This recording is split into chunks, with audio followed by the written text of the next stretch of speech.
Hello, you golfing legends, and welcome back to another episode of the original Off Course. I'm your host, Dan Edwards, and joining me this week is a legend from the Cleveland Srixon Zexio team, Mr. Casey Schultz. Casey, welcome back to the show. Thank you very much, Dan. I mean, that was quite the introduction. Not sure if it's deserved, but hope one day I can can earn that title. So yes, I appreciate it. Well, I Always a feel fun.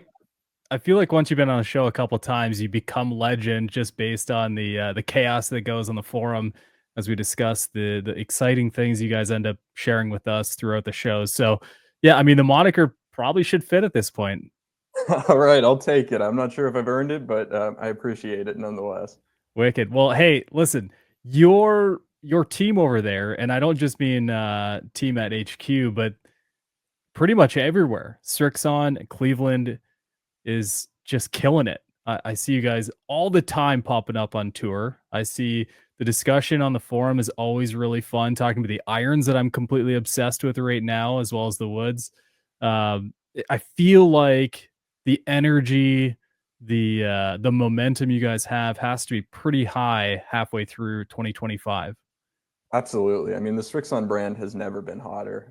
All of the tour success, everything that's been going well, at retail as well with the irons and the woods, and just this generation really being a home run for us, kind of in every form of the term. It's really fun to see, and then the validation on TV and in major tournaments and everything. It's really rewarding as a team to see all that hard work we've put in really paying off. So yeah, it's been a banner year, 100%. It's been interesting for me because not only do you have new faces that are popping up showing their ability on tour, but you are starting to show, at least from my generation, a level of consistency over the years. Guys like Keegan coming out and going nuts. I also saw, and it's not like he's an old guy at this point, but I had the TV on yesterday, which we're going to kind of date the episode. It's not a big deal, but I watched Hideki chip in from off the green and then Mhm. pull out from the fairway and back-to-back holes. It's just like the depth of the group that you guys have and the success that they're showing has been really fun. And it's not always just because it's like you chase one guy. Now it's like an army of awesome that's going on out there. That has to feel great to see everyone contributing to the story and also having success.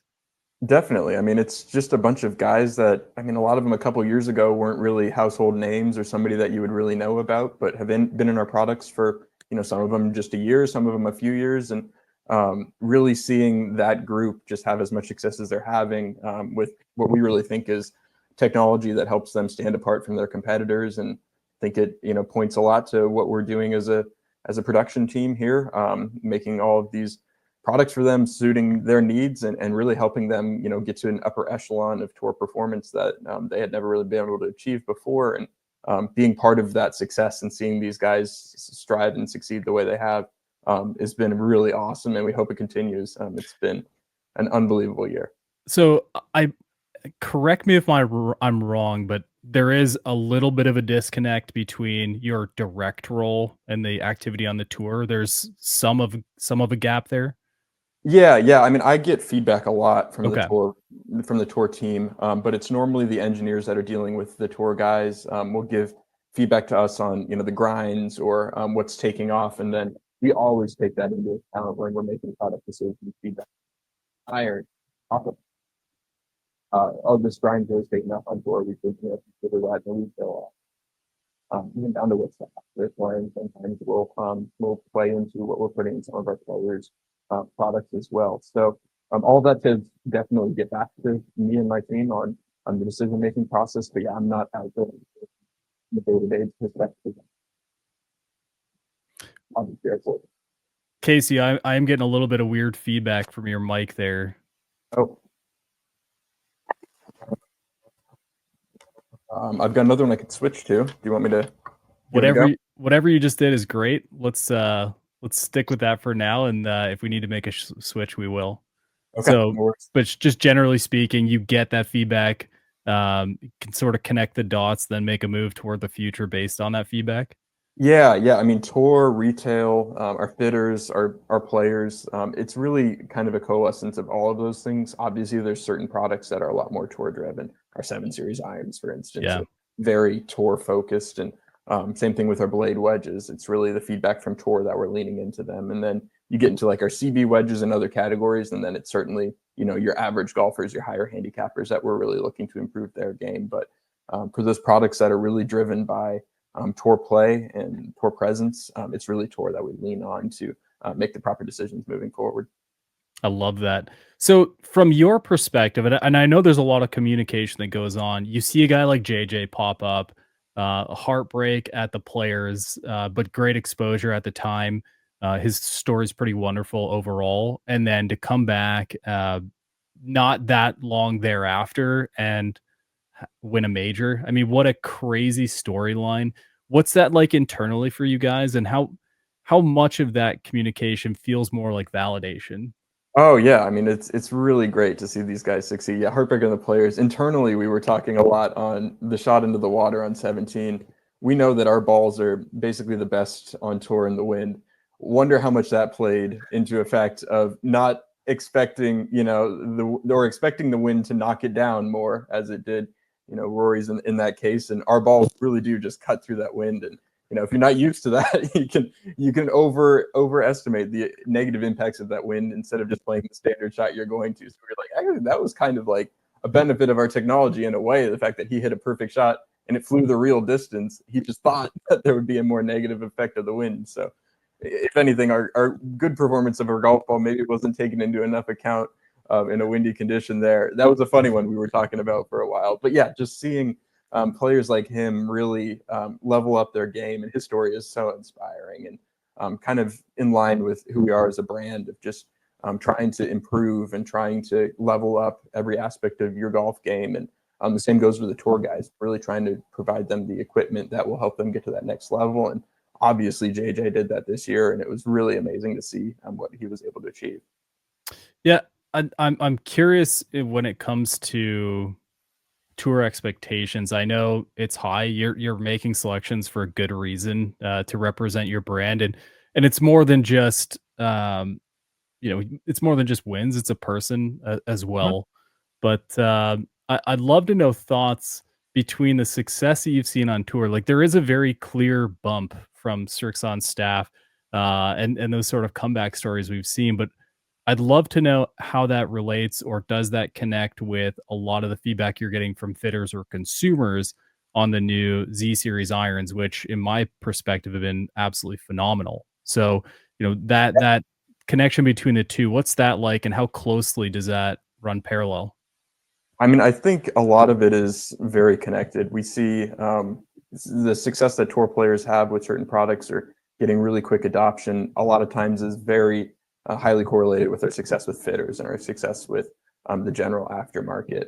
Maybe there's a few exceptions, but for the most part, when we're seeing all of the guys switching, for example, this year to the RTZ wedges has been basically our quickest adoption on the Cleveland side, with really a lot of momentum behind that area. We're seeing that in all other areas of sales as well, with that product really doing well for us. Same thing with the Srixon irons. It's just been taking off on tour. Again, all these wins, all that attention, and we're seeing the same thing from a fitter and a media perspective of getting a whole bunch of attention on how good these irons are. And I think for a while we were sort of the best kept secret on the Srixon iron side, and a bit under the radar. I don't know that that's really the case anymore. I think the secret's sort of out, which has been great for us. Maybe for anybody who wanted to be playing like a cool niche iron brand. Sorry, not as niche anymore. But yeah, it's been really great across the board. And then there's also even some specific bumps we can see. Like I was looking the other day, our online sales took a bit of a turn up on the fairway woods after Ryan Fox hit that shot to win the which tournament was a few weeks ago into 18. So like even little tour moments like that can create a bit of a surge in certain products, which is really fun to see. Yeah, I mean, it's crazy, and the conversation on, the wedges this year on THP has been pretty entertaining. People are shocked by them. The discussion around Z alloy, which, I mean, we can obviously go into, in depth. We already have quite a Yeah. bit on the show, so we don't really need to. it's a different look, and it's the fun part about that is it's sort of shocking when you go and get involved and experience it for yourself. And for me, that story's been growing for the last couple of months. It started at Briggs Ranch with a group of THPers, and it sort of expanded into more and more people seeing and experiencing it, and just enjoying the benefit of those wedges, which is really cool. But what I really want to do today is talk about the iron lineup, the Z Yeah. series iron lineup. I think it's I want to be careful in saying I don't think it's going under the radar, but it's a lineup that has existed for a couple iterations now that usually you get like a real cult following behind it.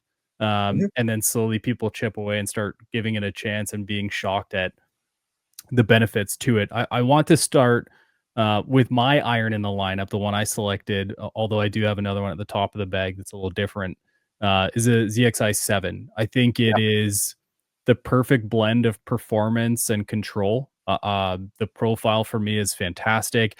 I've always said that the sole on it, it really allows more golfers to explore that version of an iron because it's not as demanding.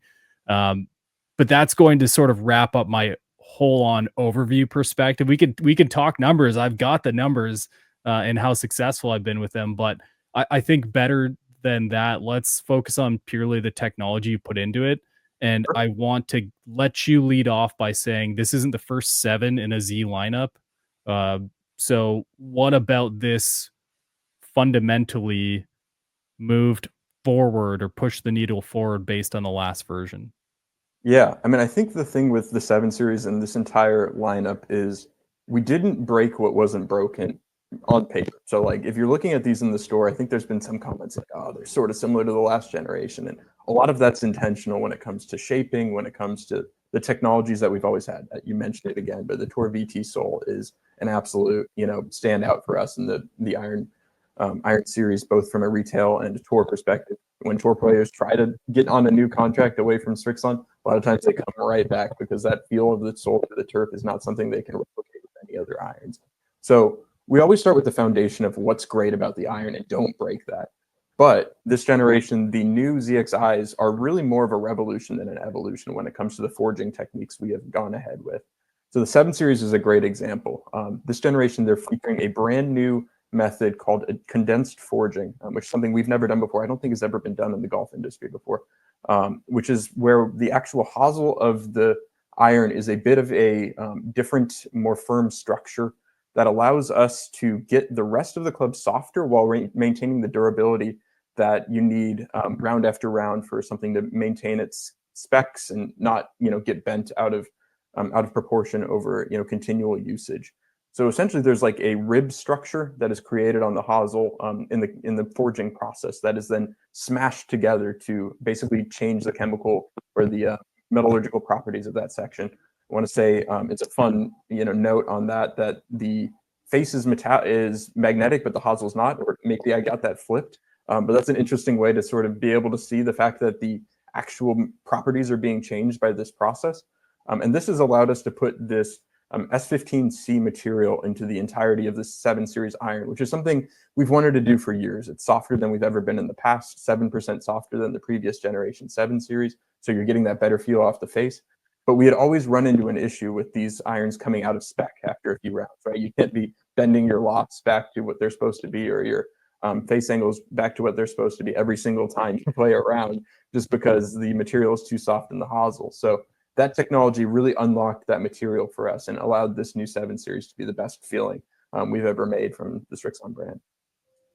Huh. So I Forge, which I think is short for Impact Forged, is that It's effectively sharing the same sort of logic as the condensed forging? It's just done in a slightly different way for that location on the head.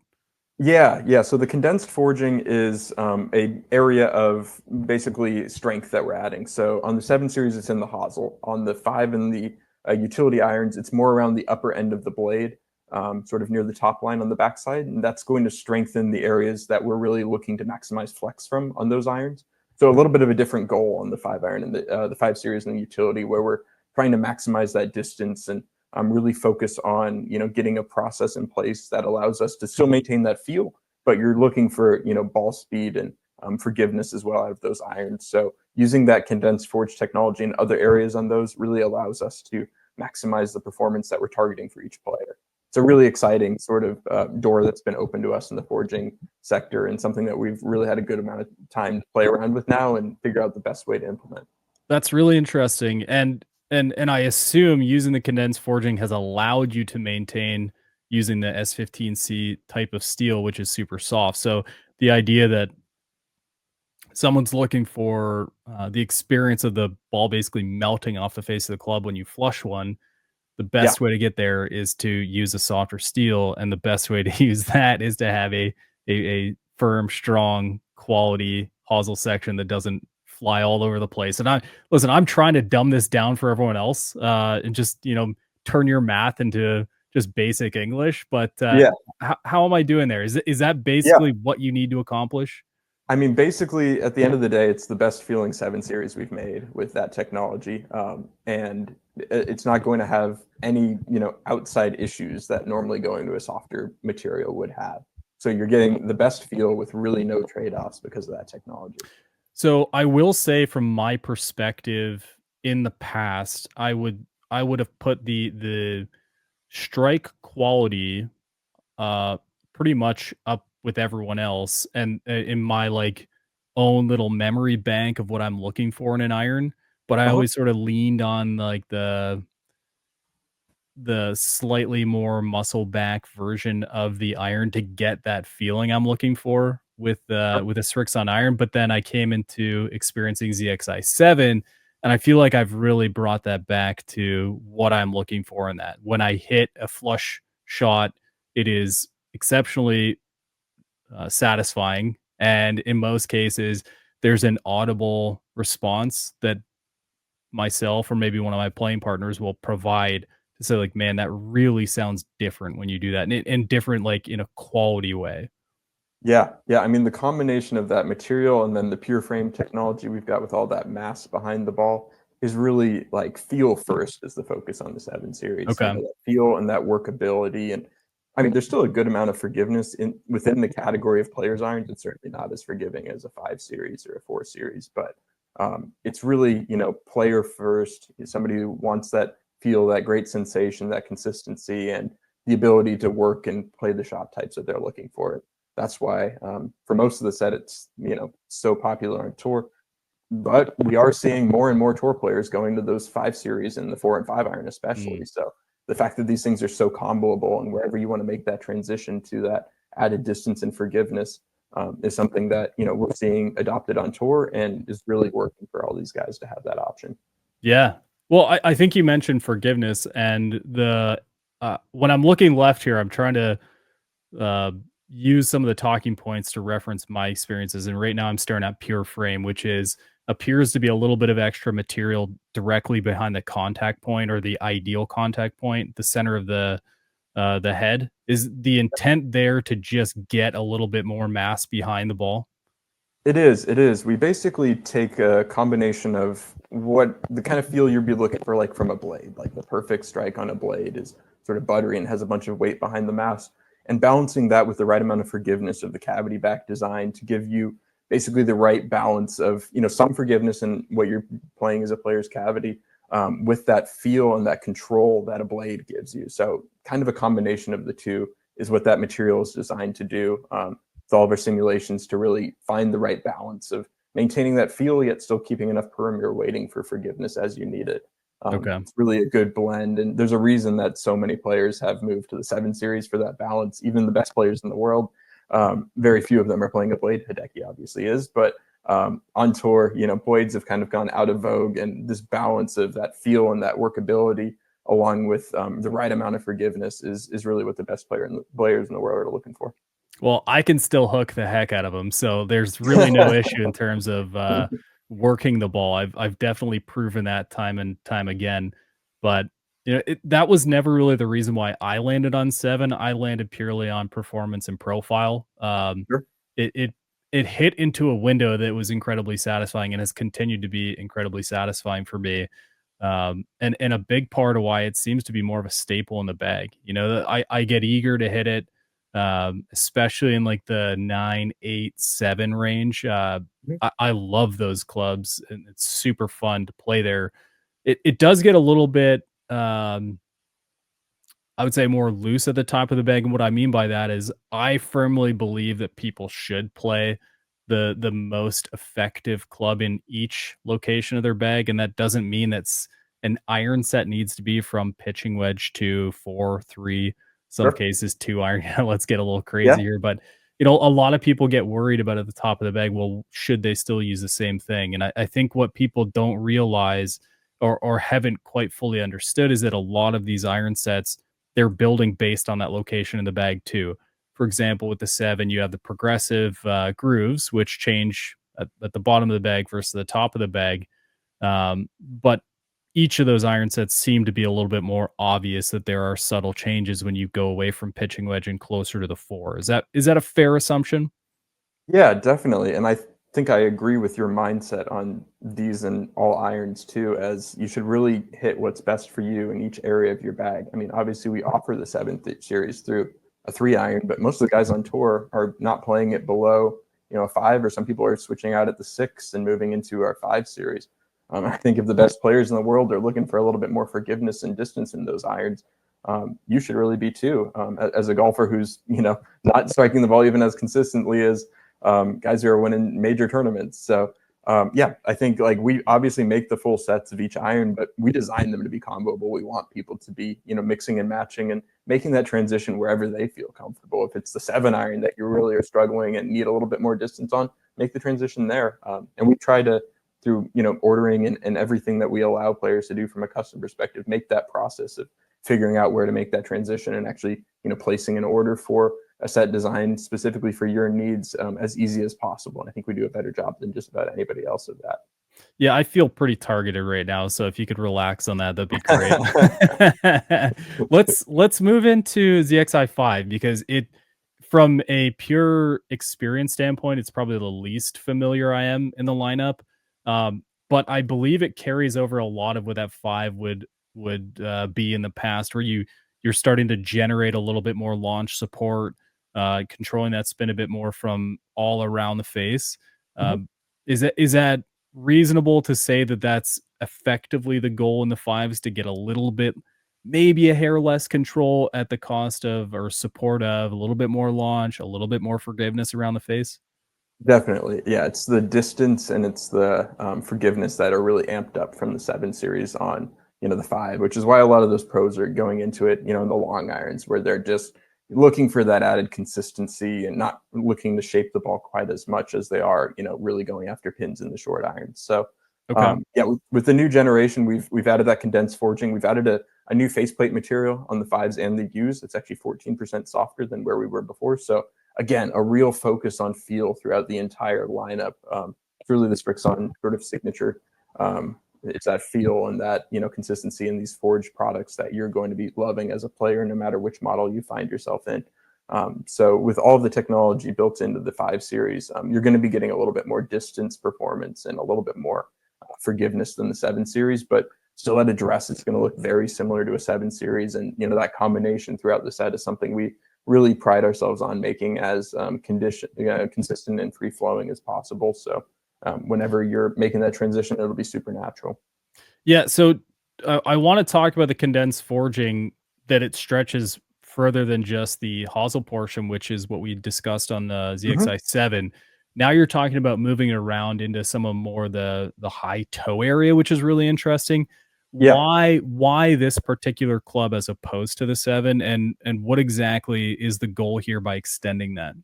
Yeah, so when you're looking into a club like the 5 series of the utilities, where one of the primary focuses is that distance performance and getting a little bit more ball speed, having the ability to take a very soft material, right? That's what we're starting with on all of these to make sure that feel is maximized and harden it in areas that'll sort of increase the flex and allow for the face profile to really be a little bit more explosive ball speed wise is a really great toolbox item to have. So being able to do that around sort of that top line area where you're strengthening something that in otherwise would be kind of deflecting and not allowing for quite as much of a trampoline effect, if you will. Like the outside of a trampoline is kind of sturdier, right? With the middle being that softer part that's creating the explosive effect. So having that ability to take a weak zone and make it a strong zone really allows us to maximize the ball speed on those products. So it sort of opens the door to this next technology we're going to talk about, which is something that Srixon has had for a little bit in the stable, but now getting full discussion with the irons, which is the MainFrame technology. Pretty interesting there. Very what looks like weight intentional or material intentional across the face. What exactly can golfers expect with MainFrame, and why does it matter on the 5?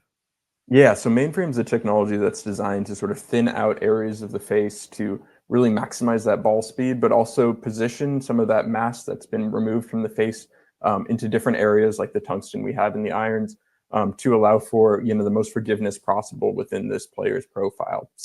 This is a technology that we really go through a process of our engineers working with computer simulations back and forth of putting in parameters, seeing what spits out, and this is the newest version of that, which has removed more weight than ever before to allow to really, maximize those launch profile characteristics we're looking for better players in the 5 Series. And it's the newest iteration of something we've done for a few generations that has gotten even better and allowed us to eke out even more forgiveness and high launch performance out of the 5 Series. So when it comes to that discussion between pitching wedge and 4-iron or pitching wedge and 3-iron, whatever depth you can go to, how much can golfers expect that to be different on the 5 Series? Is it quite a bit from pitching wedge to, let's say, 5? I would say the overall irons and shaping transitions pretty smoothly. It's not going to be too many drastic differences throughout the set. Obviously, each iron is designed for a specific purpose, and there's different shifts of weight and everything that move from iron to iron. But I would say overall, most of our sets are designed pretty consistently to really allow for wherever you're looking for that level of performance. You can find it in the 5 Series, find it in the 7 Series, but if you're looking for a little added forgiveness in the short game or in the long game, then you've got these other iron options to kind of slot into that part of your bag. And that's where our sort of combo sets come into play. So yeah, Okay. generally our forgiveness is pretty consistent throughout the line, but would certainly say, the lower center of gravities and things are focused more in the long irons to maximize some characteristics there.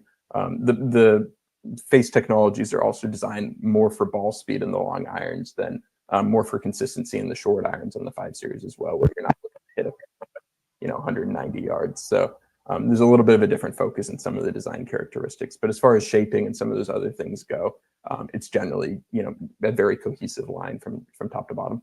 Okay. Well, let's move into, I would say, the hottest topic of the iron lineup. It's the one that is not like the others in if you're looking back 30 years, but it's also the one that's the most, I would say, tech forward of the 3 that we've discussed so far, which is the ZXi4. Mhm. We've seen different versions of this in the past. In fact, I had so much fun with the consistency of the ZX or the I don't remember the name, ZX4 back in the day, that, Yeah. I used it almost exclusively in the THP Tech Studio for ball Sure. testing because there was such little variety shot to shot that I was having from a spin perspective and a launch perspective.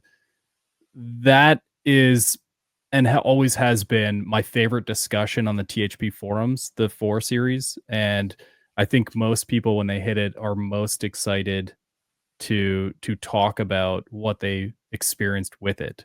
So all that to say that I think the 4 Series does have a little bit of lore behind it and expectations certainly that it will be very consistent and very supportive for golfers who might not hit the middle of the face every time. So I assume you're aware of that, and I assume that you took that well into account before making any significant changes to this series. Yeah. I mean, the 4 has been a success for us for a few generations now. I think we've screwed around with the shaping a little bit from generation to generation to really figure out what exactly this golfer needs. And this generation, the main focus has been moving the mass low to create a little bit of a higher launch profile for players with the 4 Series, which we've seen great feedback in the field compared to some of the previous generations, which were a little bit lower launching and something that players were looking, especially in this sort of game improvement, or like we like to call players development category, that really allows players to, get that distance, but also get that launch profile they're looking for in what is, the most forgiving package in the Srixon lineup. So you're still going to get all the hallmarks of a Srixon iron, that premium shaping. We've really, increased the quality of the cosmetics this generation too. The new fours are absolutely gorgeous on the shelf and in the bag. But at address, it's not going to be a big, ugly game improvement iron either. It's going to be a, players looking shape that's kind of got all of that forgiveness and, everything you're looking for distance wise built in, into a really player appealing package. Yeah, so you have a visual on the site that shows what I assume is a weight. It's a big red bar that runs across the bottom close to the face of the ZXi4. Um, is that a heavier weight that you've placed there? Yeah, it is, and it's a new location, I believe. Last generation, or in the past, it's been closer to the toe and in different areas. So this time, we've really been focused on lowering that center of gravity for that increased launch, to maximize the ability of these players to, not only get the distance they're looking for, but make sure they can hold some greens and have the right, descent angles into all of the shots that they're going to be taking with the 4 series. So yeah, adding more tungsten low and deep there is really helping this generation to create that launch profile we're looking for in a game improvement iron. So I have this club in the bag in the 4 iron. Traditionally, my 4 iron is intended to be explosive distance with no regard to spin or launch production. Sure. In an iron that I'm chasing a distance of that I don't really care how accurate it is, Uh-huh. or I should say controllable it is on landing. All I want it to do is go really straight and really far. So, Yeah. that is a listen, Casey, respectfully, there are people on THP who think I'm nuts, and my bag is what they like to call a Franken bag because it has some weird stuff in it. But that role for me has always mattered a lot because once you get to that like 220 to 230 yard distance, you're not necessarily looking about being a finite precision instrument, right? Like you're looking for something that just gets the ball forward so you can continue to play around once you get up to that next shot. So Yeah. all this to say that I put this 4 in the bag with the assumption of this outrageously explosive, who cares how it lands or why it lands the way it does type of club. And what I've gotten out of it is a weird amount of precision that I'm not entirely prepared for. There So we go. it is a hair shorter than those absurd situations that I've had in the past, but I think that the control is what has been elevated so aggressively there, and I'm actually really excited about it. I've hit numerous shots from distances that I've gotten a little silly with and said, "Yeah, I'm just gonna dot this one and see if I can put something tight." From like 225 yards, and suddenly the ball is like slowly descending into the green, landing soft and sitting there. I'm like, okay, like I was not aware at my age and my ability that I can still do something like that. So all that to say that I'm blown away at the consistency of control that this iron has presented. And I think that's what a lot of people are really desiring right now in this type of club, and especially at this type of loft. The ability to control the landing point is something I did not expect. Yeah, yeah. I mean, I think it makes a lot of difference having that control in there for somebody who's looking for just that max distance with a bit more rollout. We've got the utility series as well, right? Where you just got that explosive ball speed with that forgiveness, but not quite as much of a launch there. So yeah, with the 4 series, it's really a great option for anybody who's looking for that balance of distance, but still wants to be able to hold greens and not just be hitting rollers and everything. Yeah, and the 4 iron is really, I think, best generally as part of a combo set. If you're doing a 5 series and a 4 series combo set, sometimes it's a great idea to have those 4 series in the long irons. For somebody who's playing 4 throughout the bag, I would honestly probably recommend that you move into a hybrid or something like that in that 4 iron, or some of those for a higher handicap player. 4 through PW is sort of an old convention that I would basically push more people to gravitate away from, as it sounds like you have drastically done throughout your set. But absolutely, I mean, it's a really great set of irons to balance that launch profile with the forgiveness, and then the signature Srixon feel you're still going to be getting in those models as well. I will say that's one of the things that surprised me the most about it, where I feel like the other one, it wasn't as responsive around the face. It always felt pretty darn good when I hit it, and maybe Mhm. I was just better back then, or maybe I'm just putting worse shots on it now, but, like, there is a clear difference when I really strike it well on the new 4s versus the old ones, and there's a and it's not anything to do with the results of it. I mean, there is a difference, but what I appreciate about it is I still get extremely rewarded for great shots, and that is something that I chase in every club in my bag.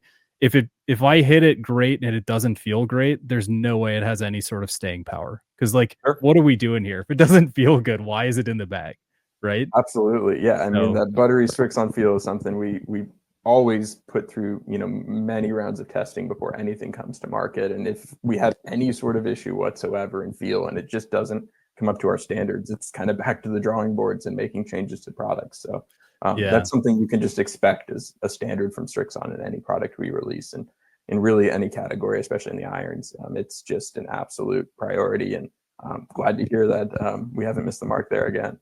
Yeah, like, I'm trying not to geek too hard about it. It's just it's one of those things where you put in the bags an exploratory option, and it's, like, really exceeding expectations, and those are the stories that are so fun. You get the expectation you have from some clubs, and then others exceed expectations, and you wanna celebrate it, man. It's fun. It's part of the part of the reason I think why we change, not just to chase Mhm. technology, but also to chase that insane feeling when you really catch one, because those are the things that stay with you. Absolutely. So, we didn't really touch on it, but it does continue that mainframe technology in there Yes. as well. I assume Mhm. Yeah. is it similar to the 5? Is it a little bit different? How does that look? Yeah, the mainframe technology is pretty similar to the 5 and the U there, in the way that it's treated, and is really just focused on maximizing the amount of material. Again, the tungsten's a good example of what we were able to achieve by taking some weight away from the face and throwing that low and deep. And not only is it a ball speed technology, but it kind of frees up our engineers to put weight wherever else they really need to maximize those launch characteristics and target the performance we're looking for in a premium game improvement iron. So, we can definitely touch on, the Z Forged too, Sure. Yeah. but I feel like it's a pretty small segment of golfers that are chasing this type of iron. Mhm. It is stunning, and you guys have released things of this nature before. They're a little bit unique to some other muscle backs that I've seen in the past. Looks like you've carried PureFrame over. What can golfers expect? It's actually a different steel. I didn't realize that. 1020 carbon steel. I had no idea. As I redo my research on the fly here with this iron. Um, yeah, tell me what the mindset was behind PureFrame or Z Forge 2 and where you landed on what. Yeah. Yeah. ZForge 2 is a great offering to sort of combo wherever you need within the rest of the set. So obviously our tour players, other than Hideki, are for the most part not in a full set of blades. But a few of them are throwing it in, pitching wedge, 9 irons. That's the set I have is I have, I believe, 9 iron and pitching wedge. Need to take the 8 iron out of a blade and put it back into a cavity back. The game's getting a little rusty, so had a couple shots there. I was like, yeah, that would have been on the green with a cavity back 7 series Sure. instead of a blade. But yeah, I think it's a really good option for players to slot into wherever they're really looking to get that workability before they're starting to move into whatever the lowest wedge they like to play is. It's going to combo extremely well with the 7 series, especially. So going from a 7 series in, the 7 iron, 8 iron blade and the 9 iron and up is a really great option to give that, workability wherever you want it, or for your player who's just an elite shot maker and really prioritize maximum workability all the way through the bag. You can play these things all the way down to the 4 and beyond, and you're really going to be able to shape the shots better than anything else. And the feel is top notch with so much mass behind the ball. And we also just have a reputation for being probably the most forgiving blade on the market. I mean, it's kind of a kind of a oxymoron a little bit, but out of the category, we are proud that our forged are the most usable by a wider range of players than most of the rest of blades. But I would still recommend the majority of players through the majority of the set, move into a 7 series or something that's going to help you out a little bit more. except for yourself, of course. Yeah, yeah. And I really need to get that 8 iron out of the bag. I think 9 iron and pitching wedge, I'm okay to keep the blades in, but yeah. Just There's other areas where the ego just needs to take a little bit of a hit. is the worst gotcha maybe ever on the show, and I, Yeah, I yeah. don't feel great about it, but man, that was Fair enough. fun. Fair enough. I am curious. They do have, or in the past, this style of iron from you guys has had a slightly longer heel to toe than a traditional blade would have. Is that continued here? Yeah. I think as far as blade sizing goes, it's not going to be one of the smallest on the market. I think it's certainly more in line with something like our 7 series. It's a little shorter than our 7 series, but it's on the larger side and the more sort of forgiving. That's where that forgiveness comes from within a blade profile. So if you're looking for the tiniest, most unhittable blade on the market, you're going to have to look elsewhere. But if you're looking for something that's going to give you that feel and workability and actually give you, within the constraints of a blade like design, a little bit of help, this is going to be your best choice for your game. Sure. The one last question I have on these irons specifically is the decision to carry on the VT Soul. I know it looks a little bit different, I guess Tour VT Soul, but I've experienced through a lineup I've walked through, and not specific to Srixon at all in this case, but the different turf interaction that exists. There is a desire when you play in this type of iron to really carve out the turf, and I Mhm. assume that there is a little bit of a cost benefit there from a dig a hole to the other side of the earth, or to get a little bit of support on the ones you maybe catch a little heavy. So, how much harder is that decision to be made on, let's say, the Z Forge 2 versus the ZXi 7? I would say it's the easiest decision we have to make every generation is, let's just continue the Tor VT Soul. Everybody loves it. It's really a technology we have that stands out compared to the rest of the market. Tor loves it, and they hate when they have to switch to another iron from it. It's something that nobody else has really been able to replicate, and kind of a hallmark of all of the Srixon irons. This generation, we added it to the utility series for the first time, which was a kind of exciting new addition there to get that technology. If you want to combo those irons into your set, a few generations ago, we added the sole notches on the heel and toe, which even further increased the speed through the turf when you've got a little bit of material removed. That'll stop the face from twisting, or stop you from getting a little bit even more friction in that turf interaction to make sure you increase that club head speed consistency even more. So for all players really that are looking for better turf interaction and a balance of different attack angles as well. The VT Soul with the added bounce, but then that bounce really gets removed, and that trailing edge is designed to work for just such a wide range of players, and give something that's not really replicable from any other brand out there currently. So it's always an easy call to just put it on everything and not have to think too hard about it, other than a few modifications here and there with slight width changes and everything to target different player types, especially when we're actually making a soul width change. We've got to take all of that into consideration. But yeah, the Tor VT Soul has been hands down the most signature technology I think we've had for a long time now, that players can actually, other than the feel off the face, especially off of actual grass, feel the difference. I do think that's one of the only downsides of the Tor VT Soul. If you're testing an iron off of mats, or going through an iron fitting, it's really not the same experience when you're just hitting off of something that you're not ever going to be able to dig into, right? Like a mat, Sure. you're always going to bounce off of anyway. So a grass fitting, or hitting, a Tor VT Soul off of the actual material you're going to be golfing off of is really where you're going to feel that difference more than in an indoor situation. Yeah. I mean, it's one of my favorite pieces. I always love to see it, especially the continuation and the little manipulations you've done on it that really make a huge difference. Because listen, not all of us hit perfectly square shots every time. The toe comes in early, the heel comes in early. I don't want to talk about it as long as I can control it. It's not a big deal. So it's great to see that there as well. Uh, Casey, while I still have you, I know Z Alloy has been a big conversation this year. Mhm. It's Absolutely. can be fairly polarizing for the sickos in the Rust crew, but don't care about them at all. And you can get mad at me on the forum all you want for that one. But how has Z Alloy changed the game for this year for you guys? I know there's been conversations coming out there. We've discussed it overall in the past, but is it meeting, exceeding, or surprising? Where is it halfway through the year?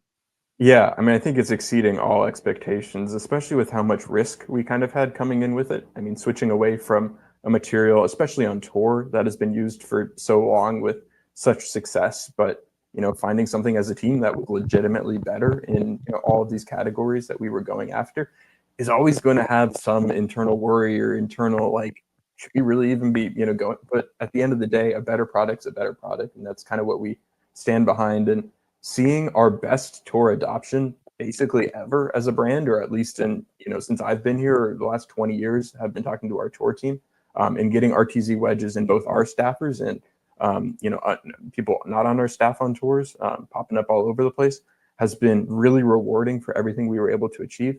The rust thing was also something that had always come up, of the sickos, as you call them, who were so obsessed with that, and just seeing the negative benefits of having rust on a product, and all of the spin numbers we're seeing, and the performance drop off, and the groove wear and everything. It was just a no-brainer from a performance side, but we're always worried about that aspect of somebody who just really wants that for the cosmetic. But at the end of the day, performance wins for us. I tell you, we've been selling tour rack wedges at a rate we have never before. I think back ordered for a while this year because of how much demand there is for a non-rusting raw wedge that gives you all of that tour authentic feel and performance, but it doesn't come with the downsides of that performance drop off, and everything else that the negativity of rust actually brings from a performance perspective. So all of the risks and things we were worried about going in, we shouldn't have been, I guess, in the end. And the success of the wedge has been off the charts, and the feedback has really been phenomenal from everyone. So we are chuffed at how well the launch has gone for RTZ. Well, there's always a concern because it's a storied product. I mean, Cleveland wedges have been a staple of the golf industry for a very long time, and Mhm. people have expectations, and the last thing you want is to upset the folks who have championed your product for many decades or years or iterations. And listen, I'll be the probably not the first person to say that there's been a couple wedges in the lineup that just didn't quite suit my swing back in the day. I'm gonna blame myself. It's clearly not the brilliant minds over there's fault. But sometimes things just don't quite add up. And ever since I think RTX4, I jumped back on the train and was just been blown away by the products that have been released. And I think that's no exception this year. RTZ have been a ton of fun. I remember sitting with a group of TH peers on a practice green in Texas, which is not my, we'll call it my native grass. And, hitting these ridiculous shots off tough lies, just having an absolute blast and thinking, what a great product that I can come out here and have the confidence in doing that. And then actually translate it onto the golf course the following day into the following weeks. So, that to me is a beautiful uh, story to tell when it comes to the application of the quality of the product. But also, we've been reading the feedback on THP, and we've been seeing the positive perspective that people have had on the wedges, and I assume that that's really resonating not only, as you mentioned, on tour with the acceptance they've had, but also there at HQ. Oh yeah, I mean, definitely. I like that you brought up RTX4. That was the first launch when I was with the company. So yeah, yeah, Clearly your fault. Yeah, I'll there you take go. credit Yeah. for everything after that one. But yeah, I mean, the feedback has been fantastic from all sides. I mean, the feel of this generation is really a game changer, with the alloy being a softer material than 8620. Outside of all the rest benefits and everything, like having a softer and less dense material to move mass, and give our engineers the freedom to make a better feeling, and within the constraints of a blade, more forgiving wedge, has really allowed like that actual performance to come out in testing, or on tour, or at retail, or everything. So I think it's a combination of such an exciting revolution in the wedge industry. I don't think there's really been such an inflection point in a wedge technology in a while. And then really seeing that go through to retail, go through to tour, start some buzz on, whoa, a raw wedge can not rust. That's kind of new. Has really been cool to see, and yeah, has really set us up for an exciting future. Now we got Roger Cleveland on board for future wedge designs and everything as well. So it's a really, really good place we're in on the wedge side with Cleveland Golf. Well, I'll tell you what, my good man, it's so much fun to follow a product from basically release to the end of each cycle. Obviously, me and a few other THPers had a great time joining up with Srixon earlier in the year, and you know, getting to hit those irons, getting to experience it throughout the course of a year, seeing the tour have crazy success. Your name keeps popping up, Srixon this, Cleveland that, especially the guys who are making sort of return to the spotlight. It's just it's a lot of fun, and I'm thrilled that you decided to join on the show today to share a little bit more of the tech depth that goes into these irons. Appreciate it. Yeah, absolutely. Thanks for having me. I mean, it's been a lot of fun for us too. Just every week rooting for our guys, and week after week seeing another victory pop up. And I don't know that we've ever had as much momentum as a brand that we do now, and hoping to continue it for the rest of the season. And we got Ryder Cup coming with Keegan as a captain, and it's going to be a really awesome rest of the year. So yeah, and we'll see. The cup. He true. He keeps playing well, man. I don't know. You might see some clubs out there with him as opposed to just some pointing and shouting. So yeah, it's going to be awesome to see what ends up happening there. Either way, love having him, have so much attention, and it's really great to have him on staff and doing as well as he has been. The win the other week was just amazing. Awesome. Well, hey, folks, if you're out there, you haven't paid enough attention to Cleveland RTZ wedges or the Srixon ZXI lineup, the iron lineup, it's fantastic. It's super fun to hit. There's great options for every style and skill. If you're as good as Casey, maybe jump into the the fancy Z Forge 2s, or all the way down to the higher handicaps. Check out the 5s or the 4s that really support your game. Definitely take a look. And there's tons of conversation on THP right now. If you're looking for some regular golfer feedback, everyone's really excited to get in and talk about that. So yeah, Casey, thanks again, man. And if you guys are out there playing golf this week, have a great time, make it count, and tell someone they hit a good shot, but not a bad one, because that's just mean. See you guys next week. Now it's time to send it over to Don Brown for this week's Shaft Education, brought to you by True Temper. Hey everybody, Don Brown, back here with another episode of Shaft University. This week's question is about how light is too light for your iron shafts. And really the question is, how light is too light for you to be able to control? Going lighter always gives you some advantages, that you can swing the club a little faster, maybe you can do a little back weighting, a bunch of things you can do lightweight shafts. But if that means you get too fast with your swing, your tempo gets out of control, you're going to be haywire, you're going to be hitting it left, right, anywhere but at the green.